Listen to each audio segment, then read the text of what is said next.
Buenos días, vamos a dar comienzo a la charla de hoy. Se trata de síndrome confusional agudo.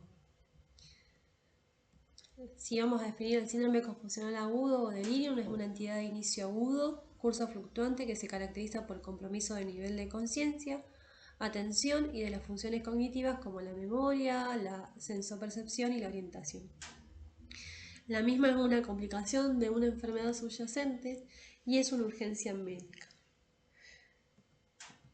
Si vamos a hablar de la epidemiología, es una entidad subdiagnosticada, una de cada 6 se diagnostica en la urgencia, tiene una incidencia entre el 10 y el 15%, con una prevalencia del 10 al 40%. Es frecuente en hombres con antecedente de deterioro cognitivo o sensorial previo, pacientes polimedicados con factores de riesgo cardiovascular y comorbilidades.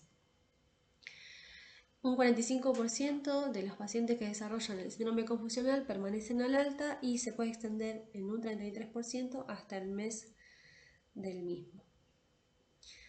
Esta entidad se encuentra con mayor frecuencia en las unidades quirúrgicas, reportan entre el 15 y el 53%, generalmente son parte de los postoperatorios y se asocia generalmente a cirugías cardíacas y de cadera. También se observan en pacientes oncológicos, paliativos y críticos. La mayoría, en realidad el porcentaje pequeño, suele ingresar por un delirium a nuestro efector entre un 10 y un 20% y entre un 10 y un 30% suele desarrollarlo durante la internación. Un retraso en el diagnóstico muchas veces implica un aumento de la morbimortalidad, mayor deterioro cognitivo funcional, predispone a una prolongación de la internación y a la institucionalización. Si vamos a hablar de la fisiopatología, la causa no está del todo clara en la actualidad. Lo que sí sabemos es que el síndrome confusional agudo expresa la incapacidad del sistema nervioso central para responder a un aumento de las demandas metabólicas que producen una situación de estrés, como lo es una infección, una intervención o cualquier patología, en un paciente que tiene una reserva cognitiva limitada. Por ende, intervienen múltiples factores, tanto en neuroquímicos, alteraciones metabólicas, hormonales y de neurotransmisores.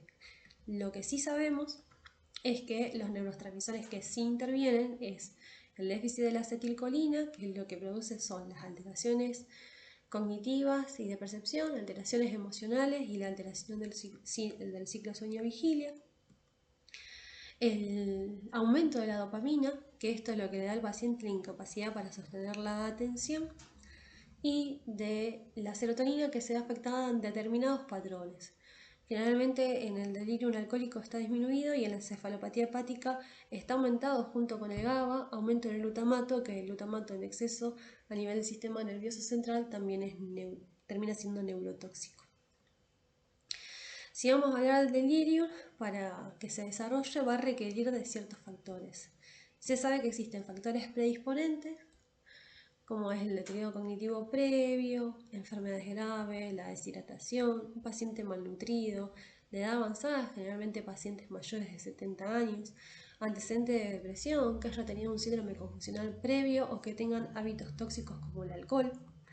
Hay factores que precipitan al delirio, que son la polifarmacia, el uso de catéter urinario, la iatrogenia, la restricción física y la situación de malnutrición con una albúmina menor de 3 gramos litros. También hay factores de vulnerabilidad, como por ejemplo la alteración visual, las enfermedades graves con un criterio de Apache 2 menor de 16, deterioro cognitivo por Mini-Mental menor de 24 y la deshidratación. Si bien algunos de estos factores pueden estar en los factores predisponentes, precipitantes y de vulnerabilidad, pueden coexistir, lo que nos tenemos que llevar es que si nosotros le asignamos un puntito a cada factor, nos va a plantear si hay un riesgo bajo, moderado o alto. Y sabemos que si hay 2 puntos es un riesgo moderado, si hay entre 3 y 5 o más, un riesgo alto, y si es 0, el riesgo es bajo para el desarrollo del delirio.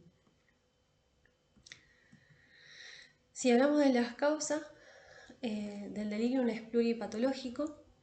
De entre las causas hay enfermedades a nivel del sistema nervioso central, manifestaciones sistémicas, intoxicaciones, la abstinencia de fármacos crónicos como uso de sustancias de abuso, fármacos per se solo, las retenciones agudas de orina, el impacto fecal, que son causales. Si hablamos de las enfermedades del sistema nervioso central primaria, no olvidar, bueno, los ACV, las neoplasias, la metástasis, infecciones, tanto las encefalitis como los abscesos y los empidemas, enfermedades desminimizantes, las crisis epilépticas, la hidrocefalia normotensiva, entre otras.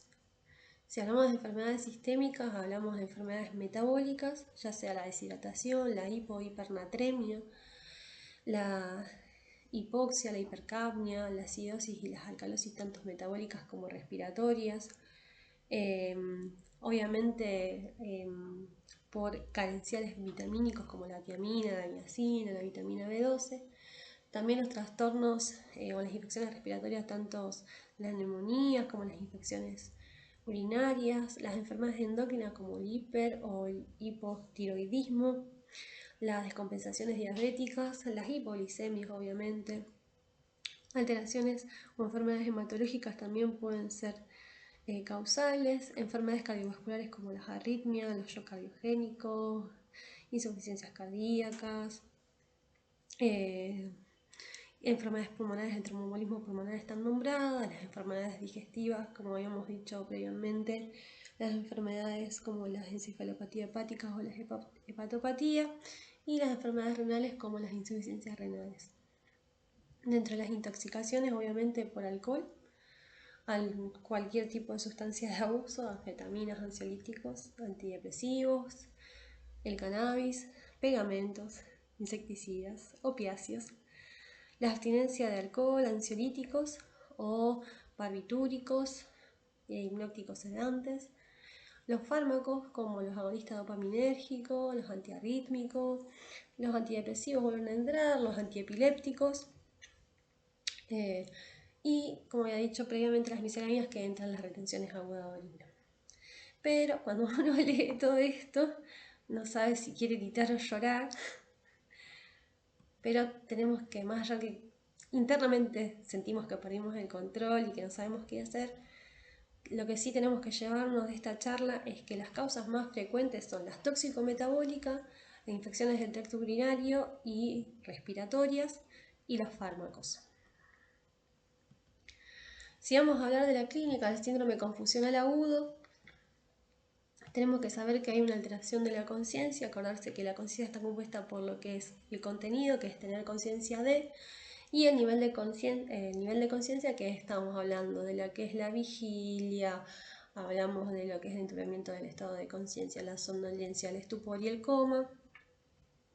Si hablamos de las alteraciones de las funciones cognitivas, lo más sensible es la afectación de la atención, la incapacidad de poder centrarse en algo, el paciente en una conversación. La orientación puede estar afectada, generalmente el síndrome confusional, lo primero que se altera es lo temporal y en una segunda instancia es lo espacial. Alteraciones de la memoria, pueden tener alteraciones de la percepción y acá hablamos de las alucinaciones y de las ilusiones.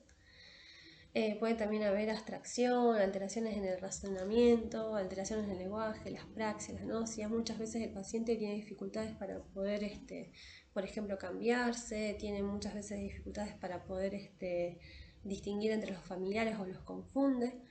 Tiene alteraciones conductuales como la agitación y la inhibición, o sea, pueden encontrarse cualquiera de ellas dos.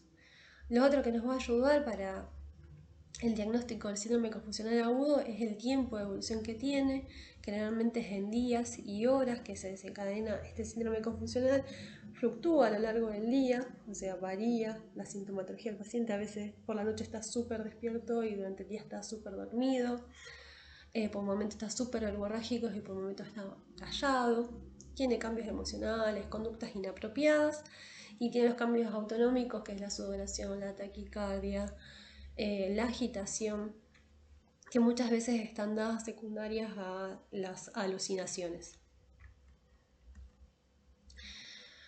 Para poder llegar al diagnóstico del síndrome confusional agudo necesitamos sí o sí una buena anamnesis a los familiares y al cuidador, siempre sabiendo o tratando de indagar tanto de los antecedentes personales del paciente, los antecedentes de utilización de medicación crónica, de comorbilidades, si tuvo un evento, un síndrome confusional agudo previo, los hábitos tóxicos, tóxicos también van a ser importantes.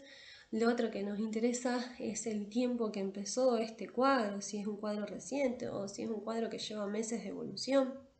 Si fluctúan a lo largo del día, eso también nos va a ayudar a un diagnóstico, y si tiene algún otro síntoma o signo sistémico que nos pueda ayudar como guía para el diagnóstico de la anoxia etiológica que desencadena esto. Cuando hablamos de aparte de apoyarnos en una buena anamnesis, también vamos a necesitar un examen neurológico exhaustivo, y lo que más nos importa, como habíamos dicho que hay causas del sistema nervioso central primaria que lo pueden desencadenar, es evaluar que no haya una focalidad neurológica, como saber que hay indemnidad de la vía motriz y sensitiva, y que no haya signos meningios.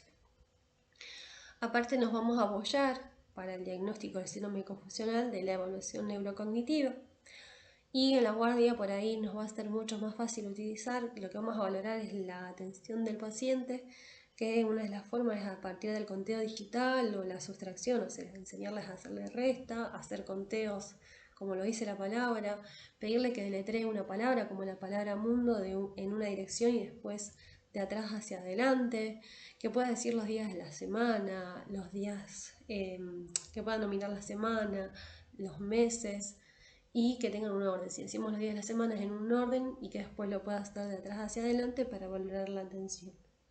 Después hay test que están validados. Uno es el Mini Mental Test, pero generalmente no nos permite diferenciar un deterioro cognitivo, y lo que nos hablan de ese deterioro cognitivo es que el paciente, aparte de eso, no sabemos si fluctúa en el día y el tiempo de evolución que lleva, o sea, no nos indica. Entonces por ahí no sabemos si estamos frente a un deterioro cognitivo previo. El CAM me pareció aceptable y un buen test de evaluador y sencillo, si lo podemos hacer a los familiares. Y más que nada lo que plantea es preguntarle a los familiares cómo fue el inicio, si fue agudo, si tiene variaciones en el día, si lleva días o horas, si el paciente no puede centrar o mantener el hilo de una conversación, si tiene todo un discurso incoherente, y si tiene fluctuaciones o alteraciones en el nivel de conciencia, por momentos súper despierto y por momentos súper dormido.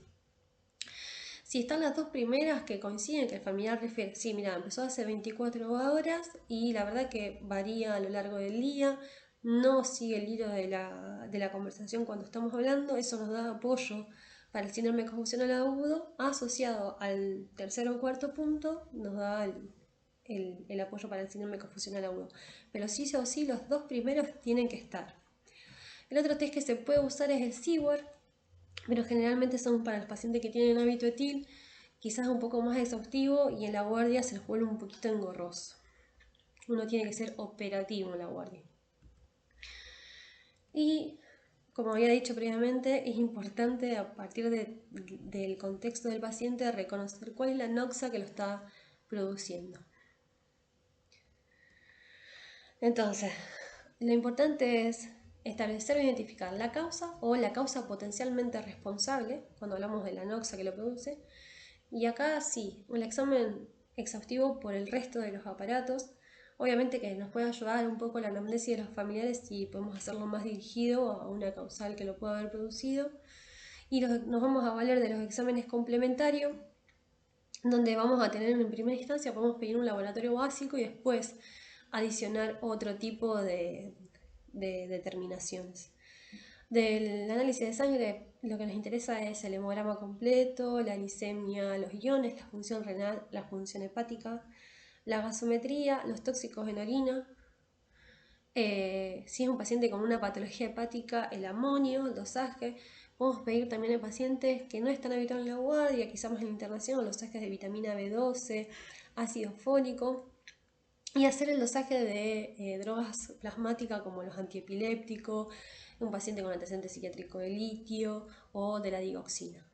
Lo otro que si tenemos un paciente también podemos pedir el análisis de orina, y si este sedimento es patológico ingresar el urocultivo La toma de hemocultivo en el contexto de un paciente con un síndrome febril y confusional es de buena práctica. El par radiológico para pedir una RX de tórax, un electrocardiograma para descartar arritmia.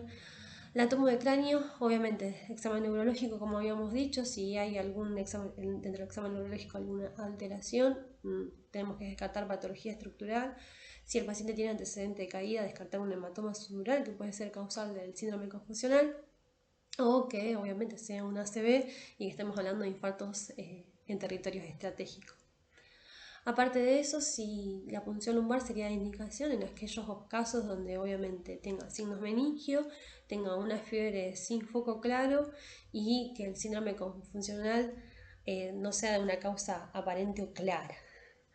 Y por último, el electroencefalograma está descrito, puede ser de ayuda en aquellos casos, generalmente en los pacientes críticos, en los que habitualmente se suele pedir, pero bueno, no es lo más habitual en el contexto de la guardia. Sí, lo que nos tiene que quedar claro es que si encontramos un paciente con mioclonías o temblor o flapping, recordar que son, si bien es una parte de un examen neurológico que atípico o anormal, recordar que las causas más frecuentes son tóxicas y metabólicas.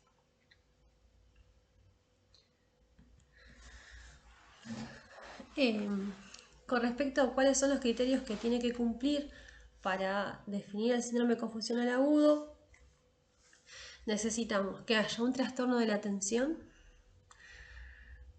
o del nivel de alerta, que haya una alteración en corto periodo de tiempo, como decíamos en horas o en días, que represente un cambio en el nivel de atención y en el alerta habitual del paciente y que tiende a fluctuar en severidad a lo largo del día.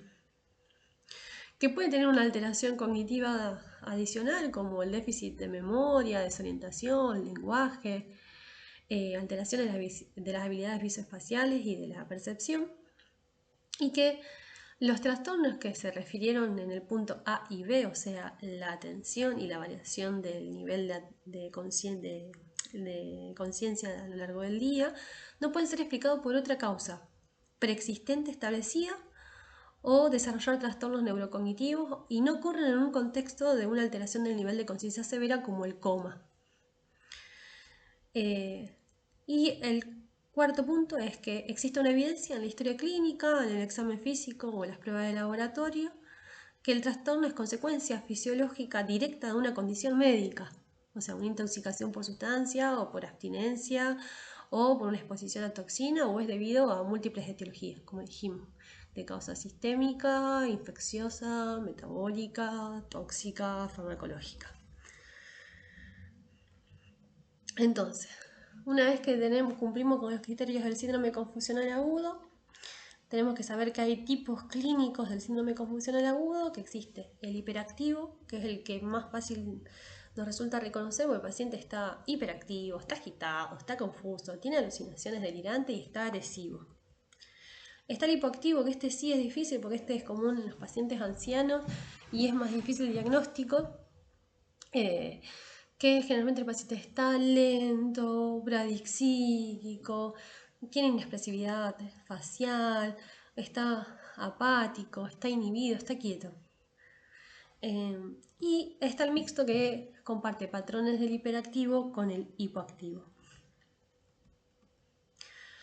Si planteamos el diagnóstico diferencial del síndrome confusional agudo, nos tenemos que plantear que hay que hacer diferencia entre lo que es una demencia, entre lo que es una psicosis y lo que es una depresión. Y nos va a ayudar un poco parte de los criterios que también salen del DSM, que es el comienzo, cómo es el curso en el día, cómo es el nivel de conciencia, la orientación, la memoria, la atención y las alucinaciones. Entonces decimos que en el caso de la demencia, el comienzo es insidioso, el curso es estable a lo largo del día, el paciente, la conciencia siempre se mantiene vigil, no tiene alteraciones de nivel, el paciente está orientado, la orientación está alterada, la memoria está afectada, tiene un déficit parcial de la atención y los delirios o las alucinaciones son de baja frecuencia. En el caso de la psicosis, el comienzo es subagudo, en el día se mantiene estable, el paciente está vigil, la orientación está intacta, la memoria está conservada, tiene un déficit parcial de la atención y las alucinaciones son frecuentes. En la depresión, el comienzo es subagudo, el curso en el día es estable, la conciencia, el paciente está vigil y la orientación está intacta, la memoria está conservada, tiene una atención que está con un déficit grave como en el delirium, por eso a veces es muy difícil los estados hipoactivos, y las alucinaciones son frecuentes. Entonces, una vez teniendo todo esto, dijimos, cuadro clínico, los criterios diagnósticos, los diagnósticos diferenciales, cuáles son las medidas generales que vamos a tomar en el contexto de los pacientes con síndrome confusional agudo.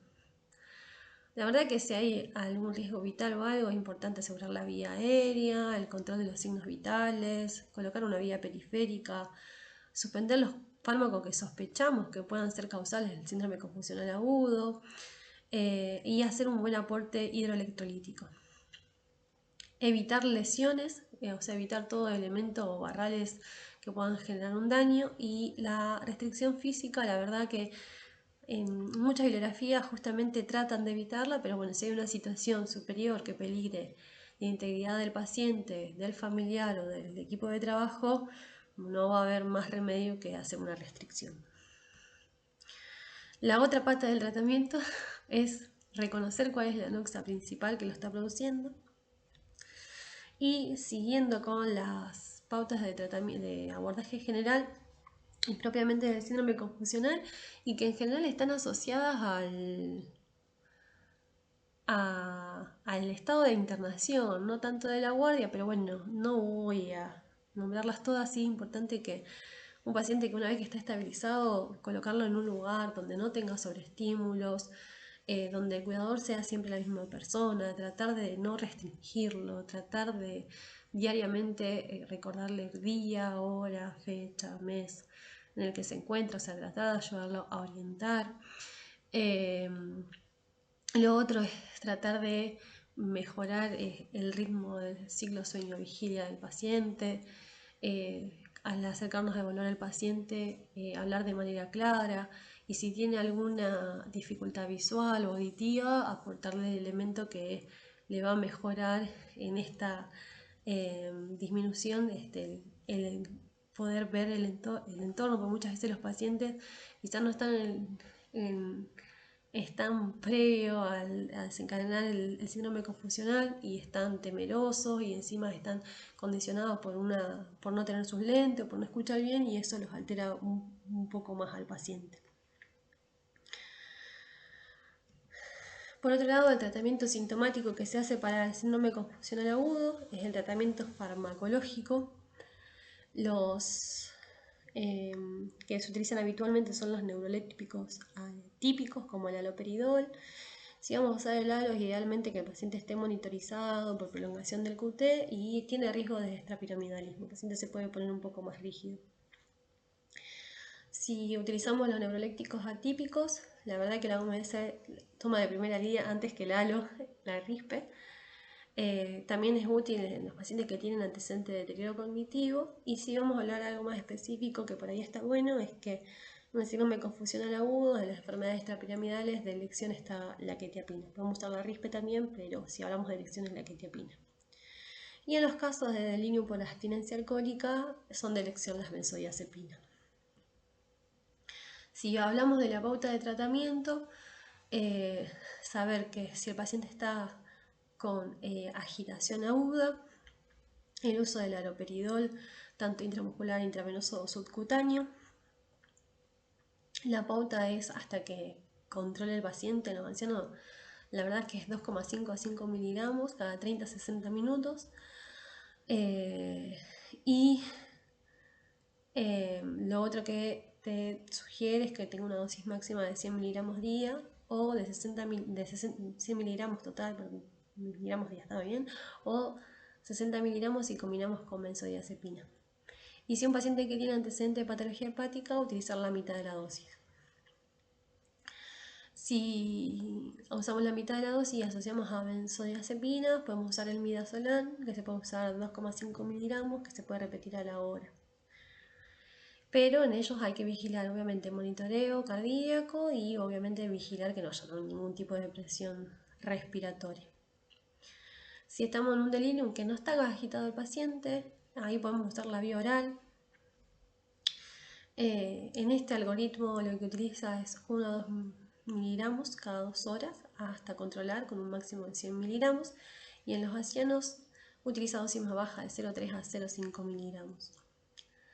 Y si usamos la RISPE, se usa 0,25 a 0,5 miligramos cada 12 horas, que lo podés dar hasta cada 4 horas y con una dosis media de 1 a 2 miligramos día, máximo 4 miligramos día. Y la quetiapina que habíamos dicho para las enfermedades extrapiramidales es de 25 a 50 miligramos cada 4 horas. Después tenemos la pauta de mantenimiento. Recordar que el tratamiento, una vez instaurado, se tiene que mantener regulado cada 8 horas por 72 horas hasta 4 o 5 días, y después de ahí empezamos con la pauta de descenso, que es descenso al 25% y si, de la dosis, y si no, si el paciente está muy somnoliento, un poquito más rápido.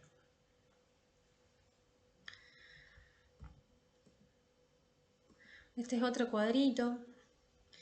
La verdad que la pauta es muy similar a la anterior. Quizás el intervalo es un poco más amplio. Lo que utiliza, por ejemplo, acá el haloperidol lo utiliza de 0,5 a 2 miligramos cada 4 a 12 horas, y la vía subcutánea de 1,5 a 2,5 miligramos cada 8 a 12 horas, con rescate de 1,5 miligramos cada 20 minutos, con un máximo de 3 dosis. Y con respecto a la quetiapina, está similar,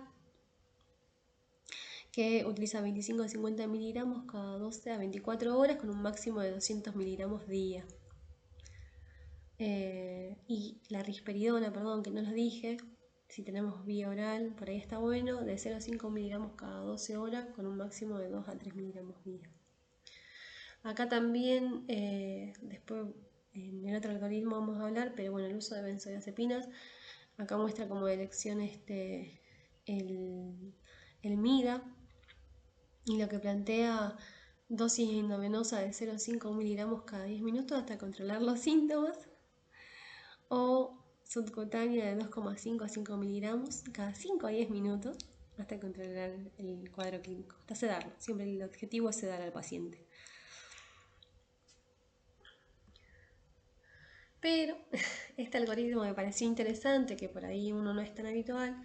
En el delirium tremens por abstinencia alcohólica, lo que plantea que justamente con un paciente con antecedente de etilismo, lo que uno puede hacer como pauta es el aporte de vitaminas como tiamina, vitamina B y ácido fólico por 3 días, una buena hidratación, descartar que no haya otra causa que pueda desencadenar el delirium claramente, y podemos prevenirlo con diáceos. O sea, todo paciente que sabemos que es etil, podemos arrancar más allá de darle los aportes, podemos arrancar con el diace 5 a 10 miligramos cada 8 horas.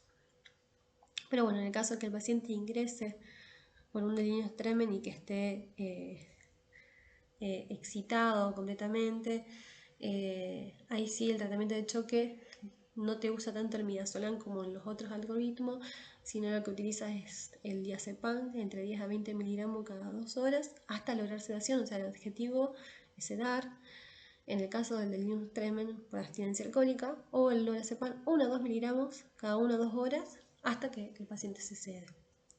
Si el paciente aparte de eso está con muchas alucinaciones y agitado, podemos usar el haloperidol, 1 a 2 ampollitas intramuscular.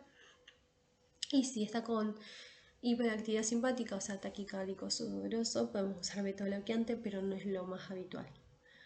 Lo mismo que las pautas de descenso y mantenimiento, en la otra era entre 4 a 5 días y después descenso al 25%, acá se mantiene un poquito menos por 48 horas y el descenso también al 25% diario. Por último, para terminar esta etapa, lo que sí nos importa saber, si tenemos sospecha de delirium, recordar que es aquel paciente donde en un corto periodo de tiempo, entre unos pocos días, unas pocas horas, tiene alteración del nivel de conciencia, que fluctúan a lo largo del día, que tiene un compromiso de la atención, de la orientación, que puede tener alucinaciones y alucinaciones, o sea, alteración de la sensopercepción, en un paciente con una reserva cognitiva acotada y que es subyacente a una patología secundaria. Así que es importante una buena historia clínica, un buen examen físico y un buen examen neurológico.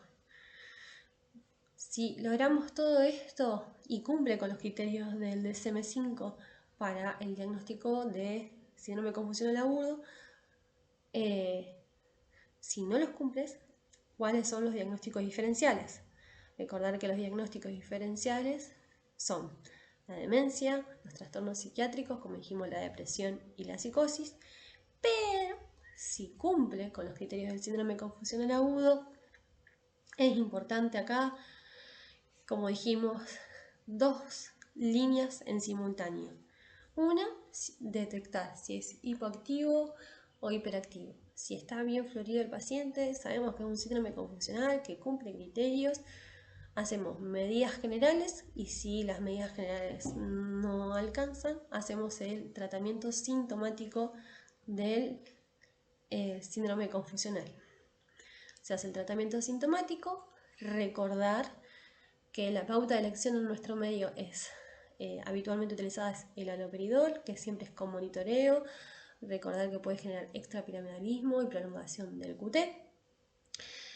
Tratar de evitar en los pacientes que tienen enfermedad o síndromes extrapiramidales, que en estos pacientes idealmente es usar la quetiapina. Y recordar que si es un paciente que tiene hábitos tóxicos como el alcohol, recordar el uso de las benzodiazepinas, que el objetivo en este caso, si el paciente está muy sintomático, es la sedación. Aparte de todo ello, como dijimos, se debe a una causa secundaria, así que es importante, si estamos frente a un síndrome confusional agudo, identificar cuál es la causa que lo está produciendo, hacer los exámenes complementarios diferidos y instaurar rápidamente, una vez que obtengamos el agente o el motivo que lo produce, el tratamiento etiológico. Bueno chicos, acá les dejo la bibliografía, espero que les haya gustado y les haya sido útil. Cualquier duda, estoy a su disposición. Gracias.